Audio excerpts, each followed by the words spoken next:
guys! Welcome to my vlog! It's Marvy again! Okay, for today's video is pag-uusapan natin kung ano ba yung mga immigration questions nung papunta siya ng Bangkok, Thailand para mag-biometrics. So, nung nasa airport ka na, ang ginawa mo? So, nung papuntang Bangkok guys, so nasa airport ako. So, I'm from Cebu pala. Nasa Cebu ako nag-work. So, sa Cebu International. Cebu International Airport ako, dumaan. So, nag-ano pala ako. Nag-Cebu to Manila, tapos Manila to Bangkok. So, yun. So, sa Manila, immigration ako tinanong guys kasi yung Cebu to Manila, mistake lang yun, wala pang immigration. Ano yung mga questions? So, before ako nagpunta immigration guys, nagbayad na ako ng tax. Magkano yung tax? 1,620. 1,620 yung tax. So, yan, mandatory yan pag lalabas kayo ng bansa, magbayad kayo ng tax. So, 1,620. So, may boarding pass na ako. Okay. Tapos, nakabayad na ako ng tax. So, pumila na ako doon sa immigration, guys. Tapos, funny pa dyan. Nakakatawa siya kasi, pag lalabas ka ng bansa, need mo yung e-travel. Oo, e-travel. Kailangan yun. Kailangan yun siya ng immigration. So, nagpunta na ako ng immigration. Nandun na ako. Tinanong ako ng IO. Nasaan yung e-travel mo? Wala pa akong e-travel. Sige, mag-ano ka muna, register ka muna doon. Tapos balikan na lang ulit sa ating pag-okay na. Pwede naman kasi yung e-travel dun sa phone mo. Sa phone mo lang, ipakita mo lang sa officer na okay na may e-travel ka na. Tapos yun.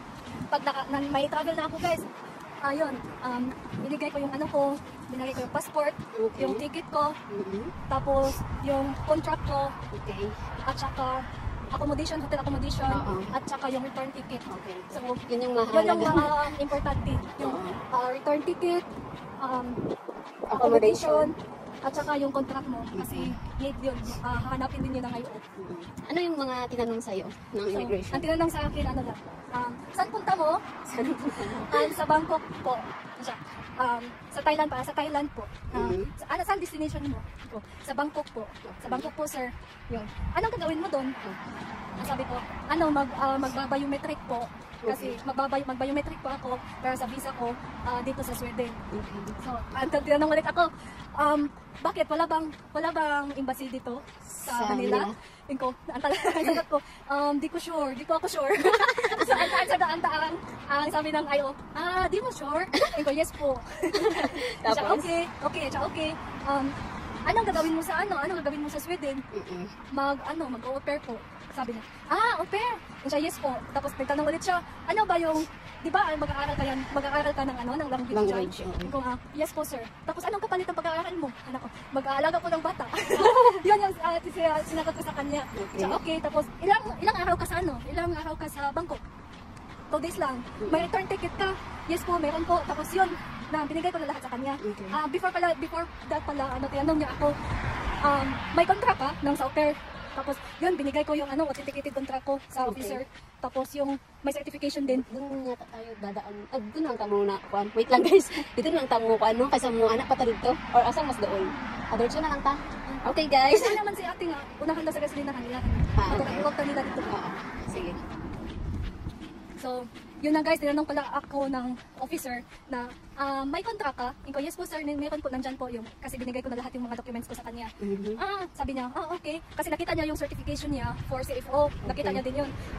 Tinanong niya ako, may CFO certificate ka na? Sabi ko, wala pa po sir, kasi di pa po ako makapag-seminar kasi wala pa po akong visa. Kaya pupunta po ako ng Bangkok para po mag-biometrics para po sa visa ko. Tapos sabi niya, okay. Tapos yun, pinatakan niya na yung passport ko. Madali lang. Pag alam niyo yung purpose niyo sa travel niyo, hindi naman kayo nasot naman kayo sa immigration. Basta alam niyo lang yung mga isasagot. Kung ano yung tinanong, yun lang yung sagot. Wala nang iba pang pasikot-sikot. Kasi mas lalo silang magtatanong. Isang tanong, isang sagot lang talaga. Ganyan din sa akin. Sa akin kasi, yun, sandali lang. Like, 3 minutes lang ako sa immigration. Ang tinanong lang sa akin is, saan yung invitation ko, mag-biometrics ako sa Bangkok, tapos return ticket ko, at saka yung accommodation ko. Yun lang.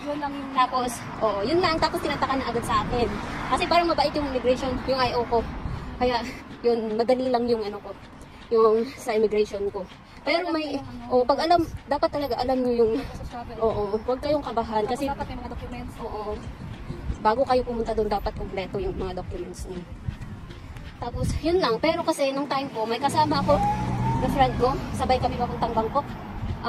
From Cebu din kami. Cebu International Airport to Singapore to Thailand. Yung friend ko is umabot ng may 2 oras sa immigration officer. Oo. Si Katrina ba? Yun, ang tagal. Hindi ko alam kung Tanungin din natin, interviewin din natin si Katrina. Ano yung mga ba't ang tagal niya sa immigration? So, yun lang guys. That is for today's video. For other questions, just comment below. Sasagutin namin yan. Follow my Facebook page. Follow her Facebook page. What's your... Marvy Samaku at saka yung TikTok guys, follow me. Follow na guys. And kung gusto nyong Roll lang eh. kung may mga question din kayo about sa kanya, pwede din kayo doon sa Facebook or sa TikTok niya. Tabok me? So yun, oo, tabok dito siya. Okay, sige. Kabalo mo ko pa. So guys, bye-bye. Bye! See you next video. See you.